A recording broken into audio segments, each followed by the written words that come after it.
otras serán lumbares, harán parte de la arquitectura y la pared posterior del abdomen.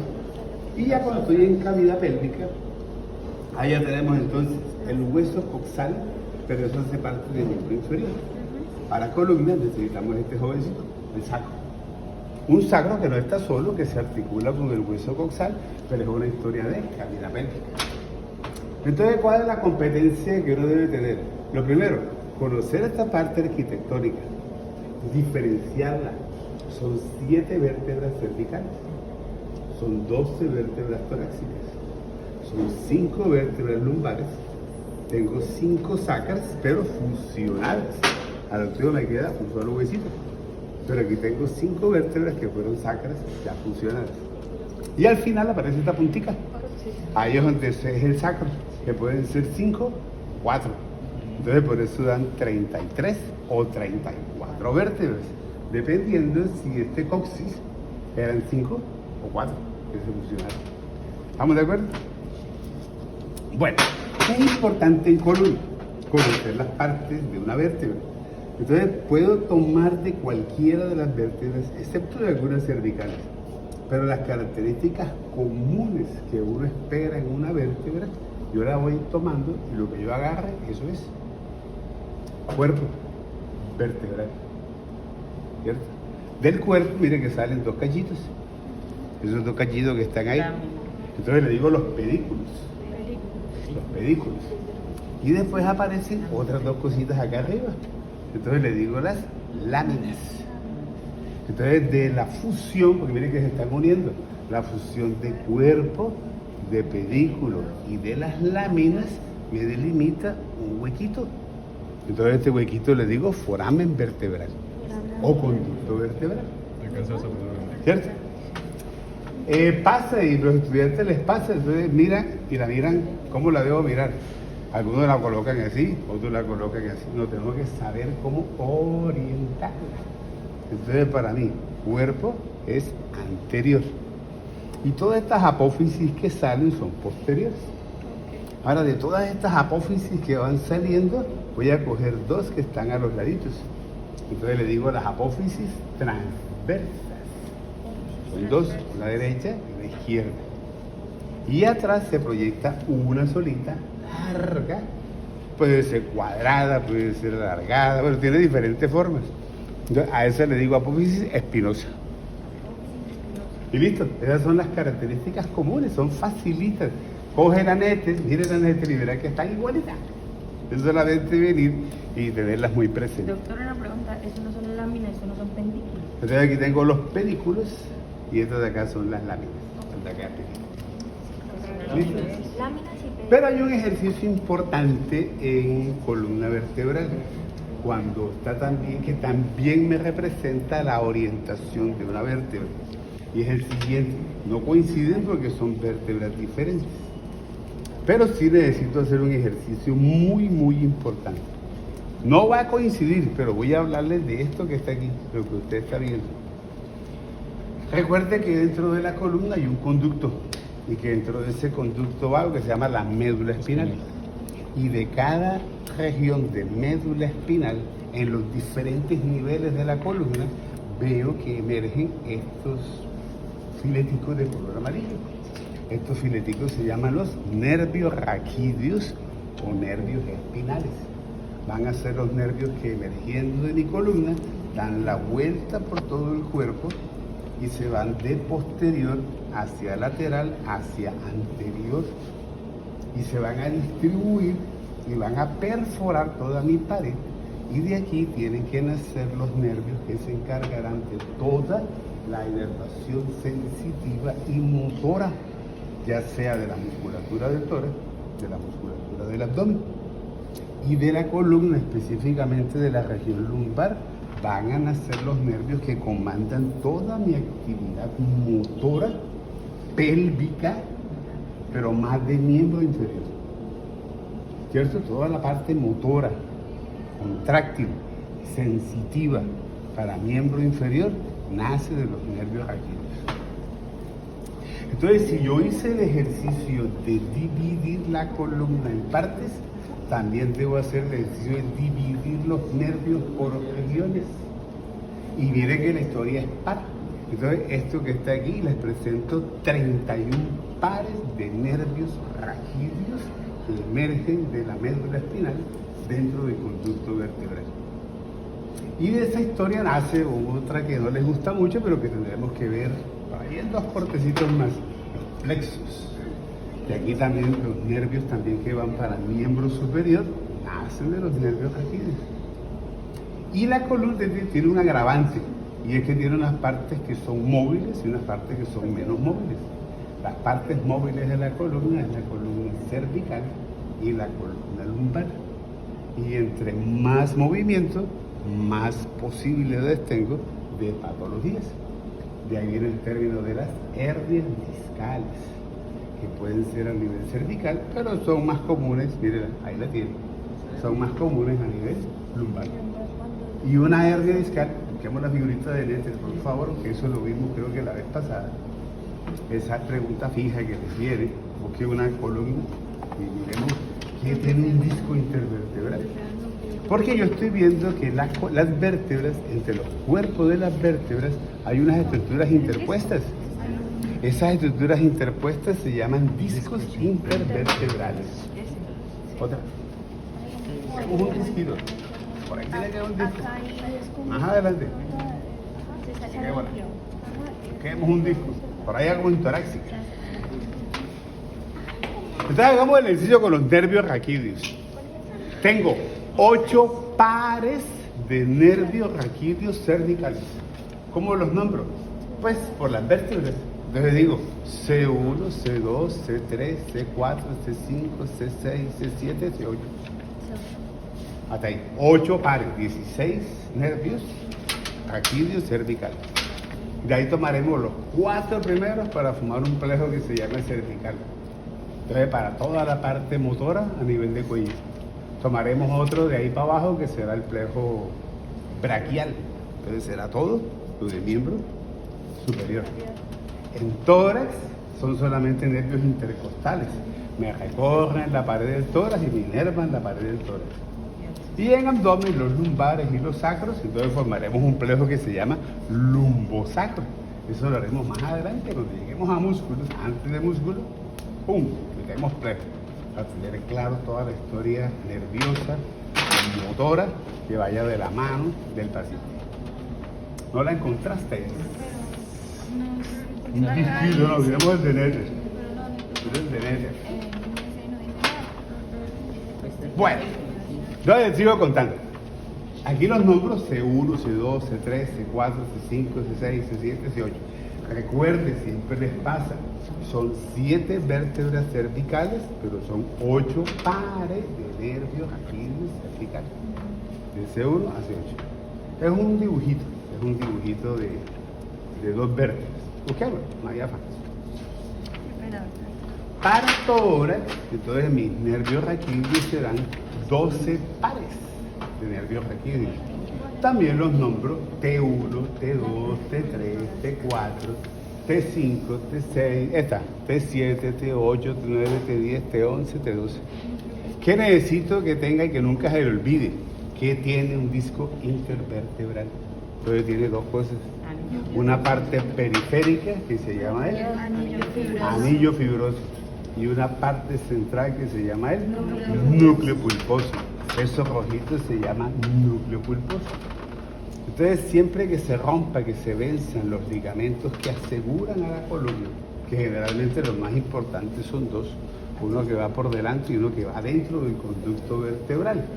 Un ligamento longitudinal anterior, mejor dicho, se lo esquematizo aquí, para que no, uno que va por aquí y otro que va por acá. Desde la primera vértebra cervical hasta la última torácica, por la parte anterior, y otro que va desde la primera vértebra cervical hasta el sacro, aquí. Entonces van abrazando los cuerpos de las vértebras a todo lo largo de la historia de la columna. Entonces le digo ligamento longitudinal anterior, y a este que va por aquí le digo ligamento longitudinal posterior. Tiene lógica. Si aquí tengo el disco intervertebral y tiene que asegurarlo, pues yo le pongo un ligamento por delante y uno por detrás. ¿Estamos de acuerdo? Ahora, ¿cuál es el problema de sus pacientes? Las lesiones que son el latigazo. Entonces, siempre que un paciente esté, el componente anterior de fuerza hace que si yo golpeo a una persona, pues la columna simplemente hará como un látigo, así como el de los domar los leones, como la culebrita cuando va caminando. Eso hace que el movimiento del latigazo rompa los ligamentos. ¿Cuál es el que más se rompe? El más débil, el ligamento longitudinal posterior. Y siempre que un ligamento longitudinal se rompa, la posibilidad se llama el desplazamiento del núcleo pulposo del centro del disco hacia la izquierda, hacia la derecha, hacia la izquierda o hacia posterior. ¿Estamos de acuerdo? Si se mueve hacia la izquierda, nervio raquídeo, del mismo lado. Si esta historia está del lado contrario, comprime a mi nervio raquídeo de ese lado. Y se va para atrás. Me comprime médula si estoy a nivel de L2, pero de ahí para abajo me comprime una cosita que se llama la caudequina o cola de caballo, que es parte de la terminación que tiene la médula. Muchos nerviecitos, muchas fibras que se parecen como una cola de caballo. Entonces son las partes patológicas de columna. Y como de aquí hacia abajo está una parte del comando muscular y de esfínteres para evitar que la persona se defeque, se orine, que tenga erección, que tenga una vida sexual adecuada, y la parte motricidad del miembro inferior trae toda la serie de condiciones patológicas conocidas como lumbago, ciática, hernias discales, con los dolores y con las pérdidas y con toda la fisiopatología que tiene, perder la parte de contractilidad y de tono muscular en el miembro inferior. ¿Estamos de acuerdo? Con una sola es suficiente, yo sé que tengo 5. Entonces, esa es la parte de columna que quiero que tengan presente. Bueno, te estaba contando una historia. El huequito. Entonces, voy a revisar lo siguiente en una vértebra para que no, si se la pregunto, me la oriente. Pecado que me la presente así. De una, ya, listo. Puede salir. Eso no tiene presentación. Entonces, ¿cómo hago para orientarla? Pues fácil. Mírela de lado. Y sí, pero cójanla. Yo la miro de lado. Entonces, si la miro de lado, le voy a buscar. ¿Cómo es que se llaman los mordisquitos que tienen los huesos que parece que lo hubieran hecho como una muesca? Cuando usted muerde una hamburguesa, queda la mordida. En el hueso, ¿cómo se llama eso? Escotadura. Entonces busque eso en una vértebra. Aquí tengo una escotadura vertebral inferior, grande, y mira para abajo. Y aquí la que está arriba, entonces se llama escotadura vertebral superior. Eso tiene que mirar para arriba. Entonces, si yo le pido que me oriente una vértebra, pues usted la mira de lado. La escotadura que se ve más profunda, pues tiene que mirar para abajo. La escotadura que es más pequeñita, tiene que mirar hacia arriba. Escotadura vertebral inferior, escotadura vertebral superior. Entonces no obtiene pierde. ¿Estamos de acuerdo? Sí. Pero mire la columna. Hola.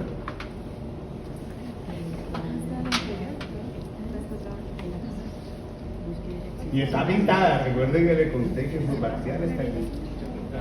Está allá, en aquella cosita de allá. Todo está marcado, yo no voy a marcar nada. Hola, don Hermes. Vamos. aquí jugando con los jóvenes. Ah, aquí hay eso. ¿Estamos de acuerdo? Entonces, así lo oriento. Y esto es anterior y esto es posterior. Pero quiero que mire aquí, acá, solamente que quiero que mire el hueco. Porque en este huequito está formado, está presente, aquí también, pero acá me está diciendo es ¿para qué tengo ese hueco? Entonces al hueco le pongo nombre y al hueco le pongo nombre. Se llama foramen intervertebral. O le voy a decir agujero de conjunción. Y el foramen intervertebral se forma por... ¿Cómo lo formo? La escotadura vertebral inferior de una vértebra y la escotadura vertebral superior de la vértebra que está inmediatamente por debajo. ¿Sí o no? Bueno, ya tiene la segunda pregunta, ya le pregunté cómo se llama. Segunda pregunta, ¿cómo se forma? Tercera pregunta, ¿para qué sirve? Para el paso de los nervios raquídeos. Eso es. ¿Estamos de acuerdo? Eso es. Para eso están esos forámenes.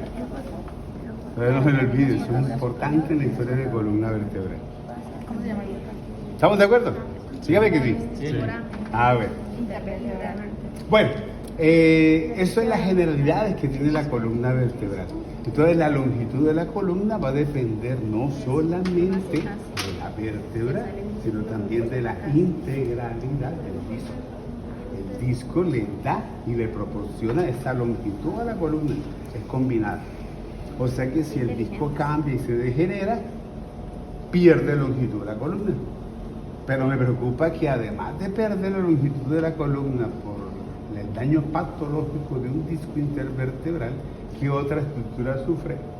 Con la edad. Mire la columna, dígame la respuesta. Solamente quiero que sea buen observador. Con la edad. El foramen intervertebral se reduce también. Miren, parte del foramen y la altura del disco del foramen intervertebral depende del disco. Si el disco cambia, entendiendo que se envejece, pierde agua, pierde altura, el foramen intervertebral también. Luego vienen las artrosis de columna y la subsecuente, si no es por hernia discal, por la pérdida de altura también se comprimen los nervios. ¿Estamos de acuerdo? Listo. Segundo ejercicio. Las vértebras cervicales son 7, pero de esas 7, las 2 primeras se les dice vértebras atípicas. Entonces, ¿por qué serán atípicas? ¿Qué podemos ver? Porque no se parecen a eso que le conté que tienen las características comunes de una vértebra. Les presento la primera vértebra cervical que es atípica. Ojalá. ¿Qué es lo que habían dos? Sí. Mira, aquí está la otra, para que se repartan. Una para Aquí ahí hay y una para otra. allá. Esa vértebra se llama el atlas. La primera vértebra cervical. ¿Con quién se articula el atlas? Con el occipital. Con el hueso occipital. Le pongo nombre a la articulación. Atlanto-occipital. Clase: diartrosis. Género: condilia. Subgénero: bicondilia doble. Solamente hay 2 bicondilia dobles: la atlanto-occipital y la femorotibial. Entonces necesito algo. Aquí estoy sosteniendo la cabeza con columna. Estoy conectando, ¿sí?, con la articulación. Pero me dice que tengo que hacer movimiento de rotación. Entonces necesito a alguien que sirva de La transaxial. clase: diartrosis. Género: trocoide o en pivote. La segunda vértebra cervical, el axis. Te la presento. Ojalá, para que la conozca. Mire, aquí tengo otros, tómenlos. Entonces, ¿qué es la idea? Que necesito una sobresaliente, un anillo para girar. Entonces, la historia tiene que ser, por lo que le conté en generalidades, el cráneo y la primera vértebra cervical, que es el atlas, giren sobre el axis. ¿Estamos o no estamos de acuerdo? ¿Listo? Le coloco, ya que la tengo aquí, le coloco nombre a la articulación. Entonces le voy a decir que la articulación atlantoaxoidea. A esa le digo clase de artrosis, género, trocoide o el pivote. Pero lo característico que tiene esta jovencita va a ser esto. Entonces a esto le voy a decir el diente del axis. Si se le olvida, dígale apófisis odontoides. ¿Diente? Bien, odontoides. O dígale diente del axis. No, mentira, no es diente de acá. Entonces, apófisis odontoides o diente del axis. Y con ella ahora sí puedo hacer un movimiento de parte rotación de la cabeza.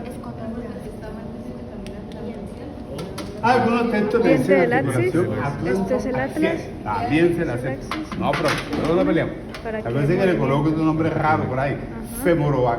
Femoroatlantoidea. Miércoles, y sí. O húmero-axial. Y sí peleamos. También. ¿Estamos de acuerdo? Pero la vértebra cervical tiene algo muy importante. De todo lo que le he contado, hay una cosa que es importante. Y es que si yo le coloco el día del parcial vértebras aquí, yo quiero que usted me diga cuál es cervical, cuál es torácica, cuál es lumbar. Entonces tiene que haber una manera fácil, rápida, eficaz, eficiente, hoy, mañana, en cualquier imagenología que yo vea, para decir es una vértebra cervical. A usted le parecerá bobada, pero yo he tenido pacientes que han mirado las radiografías de columna al revés. Y a este sacro me lo han puesto arriba. Y a esto me lo han puesto abajo. Entonces, mejor me tomo el trabajo de explicarle. Entonces, si me ponen varias vértebras, yo digo, esta es cervical. Pues sí, el atlas. Esto cualquiera lo adivina. Pero esta también es cervical. Entonces, para que usted pueda diferenciar una vértebra cervical, lo característico, lo distintivo de una vértebra cervical es que usted le mire las apófisis transversas. Y le mire lo único que tienen las apófisis transversas de las vértebras cervicales, un huequito, un foramen. Se llama foramen transversario. Mire. Repártala para que la mire. Mírala, ahí tiene una cervical. Ahí tiene cervical, coge esta para usted. Yo quiero una cervical para que quiera mirar. Entonces le ubico los forámenes transversarios. Eso es clave en una vértebra cervical. Y es clave por esto que me muestra esta imagen. ¿Para qué son los forámenes transversarios? ¿Quién transita por ahí? ¿Arteria? Entonces le digo arteria vertebral. Arteria vertebral. Los forámenes transversarios de las vértebras cervicales es para que transite la arteria vertebral. Ya usted hizo el ejercicio, ¿para qué es la vertebral? ¿Por dónde se mete? Por el foramen magno. Y cuando hablamos de irrigación de encéfalo, solamente tengo dos arterias: arteria vertebral y arteria carótida interna. La carótida interna coge foramen carotídeo, la arteria vertebral coge foramen magno y asciende al cráneo desde la base del cuello, que es donde se origina, sube por los forámenes intervertebrales, entra por el foramen magno y hace Por su eso es parte que le de dicen aporte. médula oblongada. Por eso es que se le dice médula oblongada por lo que pasa en el magno. Bueno, pero la médula es otra historia, ya es la historia del sistema nervioso. En este caso solamente le dejamos, bueno, hay que hacerle tres cosas a esta historia. Lo primero, arteria vertebral. ¿Quién más va ahí? Lo homónimo y los satélites. Venas. La vena vertebral. Y si va a la arteria, tiene que ir aquí acompañando las paredes de la arteria. Plexo nervioso vertebral simpático. Recuerde, a cada arteria me le pone un plexo. Listo. Vértebra cervical, lo característico. Tiene más cosas, pero tenemos que buscar lo más importante por cuestiones de time. Vértebra torácica. Para mí, esta es una vértebra torácica. ¿Qué le busca una vértebra torácica? ¿Por qué sé que es una vértebra torácica? Porque la cogí rapidito. La miro de lado. Y cuando la miro de lado, la vértebra torácica tiene que tener algo que no tienen las demás. ¿Qué es?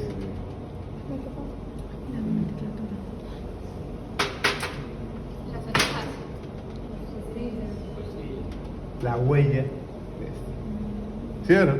¿Dónde más se insertan las costillas? En las vértebras torácicas. Entonces hablemos de partes de una costilla. Coja costilla.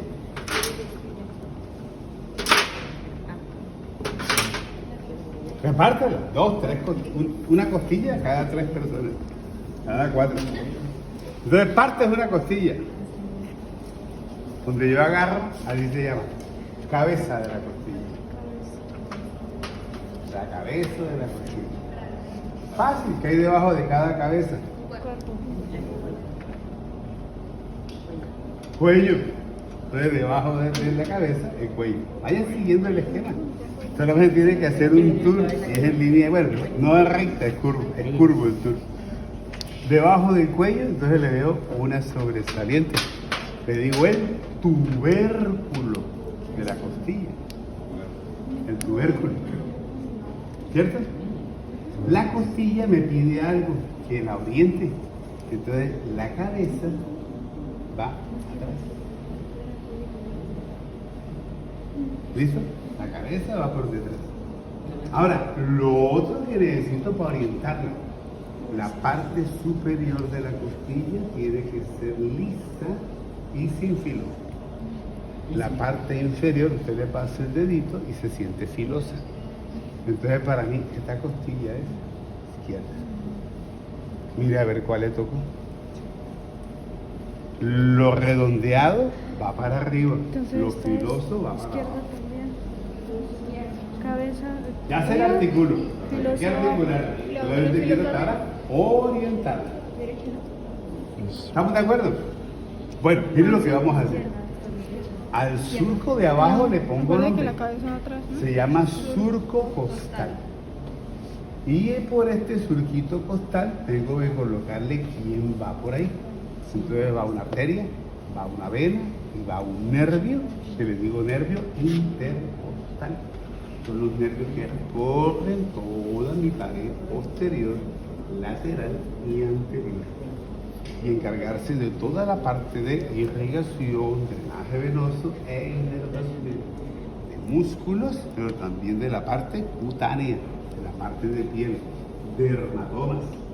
Eso lo hagamos más adelantico. ¿Qué le hace falta a esta jovencita? Aquí digo ángulo posterior de la costilla. Aquí le digo ángulo lateral y acá le digo ángulo anterior.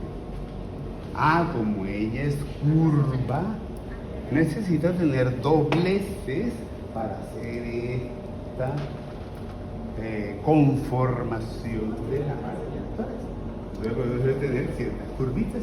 A las curvitas le pongo nombre: ángulo posterior, ángulo lateral y ángulo anterior. ¿Estamos de acuerdo? Yo creo. Y termino con la costilla aquí. Entonces le busco un huequito. Le digo la fosa oval. Fosa oval. La fosa oval. Algunos le dicen condrocostal, pero dígale fosa oval. ¿Estamos de acuerdo? Bueno, voy a hacer el ejercicio. Vamos a hacerlo.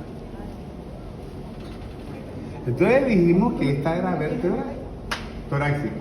Mire, ahí le tengo el examen. Ahí está pintadito. Todo lo que yo le pregunto. Entonces solamente necesito que tenga algo claro.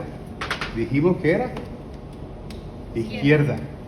Cabeza de la costilla se articula con el cuerpo de la vértebra. Y el tubérculo de la costilla se articula con la apófisis transversa. Entonces quiero que haga este ejercicio. Aquí no está, acá tampoco, toca que lo haga cada uno. Cabeza de la costilla con el cuerpo de la vértebra y el tubérculo de la costilla con la apófisis transversa. A esta articulación le pongo nombre, se llama la articulación costovertebral. La articulación de la cabeza de la costilla con el cuerpo de la vértebra, articulación costovertebral. Clase de artrosis, género plana o artródica. Y la articulación del tubérculo de la costilla con la apófisis transversa, le digo articulación costotransversaria. Y también es plana o artródica. Clase de artrosis. ¿Estamos de acuerdo? Entonces, ¿qué le voy a preguntar si es una vértebra? Esto que está ahí. Esos dos puntitos que está viendo aquí. Esa sí sacaron. Aquí y acá son la huella donde tuvo la costilla. Ellos se llaman fositas costales. Eso es lo característico de una vértebra torácica. La huella que aquí se articuló la cabeza y que aquí se articuló el tubérculo de la costilla. Y le digo cosita, compa. Obviamente me van a preguntar todo, porque yo pregunto todo.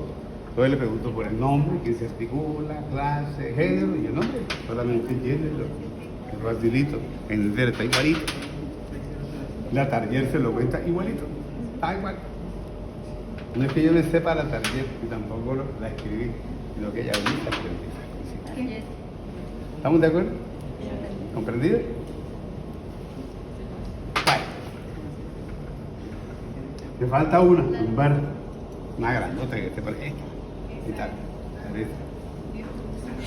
Pero eso no encajaba. Esa que está pintada la prevista. En esta, se dio cuenta de algo en la forma y en el tamaño de las vértebras. ¿Son equitativos? No, van aumentando hacia abajo. O sea que el componente de fuerza va hacia abajo. Por eso la vértebra lumbar, que ya es la última, se encuentra todo más grande. Mire, cuerpo grande. La apófisis transversa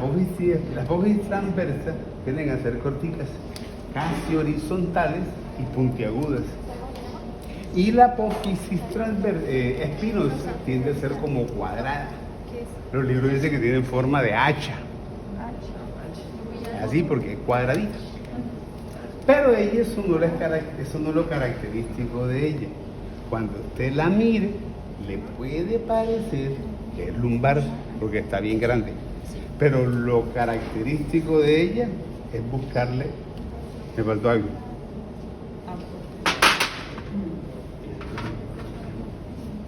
Se me olvidó contarle algo en la parte de las vértebras. Y es que, mire, tengo 2 orejitas arriba y tengo 2 orejitas abajo. Entonces, esto se llaman los procesos articulares superiores. Y estos serán los procesos articulares inferiores. Porque es que cada una de las vértebras tiene que articularse, cada uno de sus procesos articulares, para buscar ese encaje, esa integralidad, ese mantenerse. ¿Cierto? Eso me faltó para que usted vea la diferencia. Como la vértebra lumbar o la columna lumbar. ¿Se ha oído embrio? ¿Está en embrio, cierto? Ah, bueno. Cuando nacemos, nuestra columna es así. Una así. ¿Qué curvatura? Entonces se llaman curvaturas primarias. Son las curvaturas con las que nacemos. Y es una sola curvatura. Desde cervical hasta el sacro. Ahora, hay unas curvaturas que son secundarias, postnatales, que harán que la columna cambie. La primera curvatura postnatal que yo espero que se desarrolle en el bebé es la cervical. ¿Por qué? Porque tiene que levantar la cabeza para deglutir, para ya sea alimento, saliva, tiene que hacer fonación, pero en este caso grito, todavía no he aprendido a hablar, para respirar, necesita levantar la cabeza para que su vía aérea y alimentaria sea permeable. Eso hace que se desarrolle esa curvatura secundaria cervical postnatal. ¿Estamos de acuerdo? Y la otra curvatura que espero que aparezca es cuando el bebé se sienta, gatea, se levanta, camina y corre. La columna lumbar, la columna del movimiento. Entonces, ¿cuántas curvaturas tiene la columna? Cervical, torácica, lumbar y sacra.